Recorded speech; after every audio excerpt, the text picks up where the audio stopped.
ഓം നമഃശിവായ.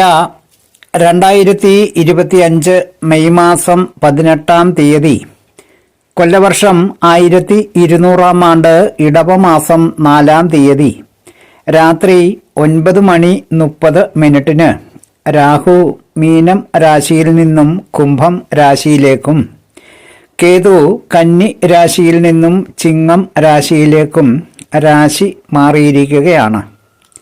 ഇതിന്റെ ഫലമായി ചിങ്ങക്കൂറ് നക്ഷത്രക്കാരായ മകം, പൂരം, ഉത്രം 1-ാം പാദം എന്നീ നക്ഷത്രക്കാർക്ക് രാഹു 7-ാം ഭാവത്തിലേക്കും കേതു ജന്മഭാവത്തിലേക്കും കടന്നു വന്നിരിക്കുകയാൽ ഈ കാലത്ത് ജാതകർക്ക് രാഹുവിൻ്റെ സഞ്ചാര ഫലമായി ക്രയവിക്രയങ്ങളിലും സാമ്പത്തികമായ മറ്റ് ഇടപാടുകളിലും വളരെയേറെ സൂക്ഷ്മത ആവശ്യമായിരിക്കുന്ന കാലമാണ്.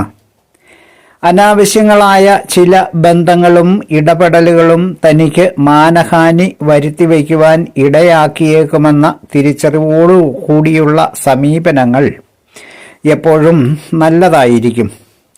വളരെ അത്യാവശ്യ സന്ദർഭങ്ങളിൽ മാത്രം ദൂരദേശ യാത്രകളും മറ്റും ക്രമീകരിക്കുകയും അനാവശ്യ യാത്രകൾ, വിനോദ സഞ്ചാരങ്ങൾ, തീർത്ഥയാത്രകൾ തുടങ്ങിയവയിൽ നിന്ന് വിട്ടുനിൽക്കുന്നതും നല്ലതാണ്.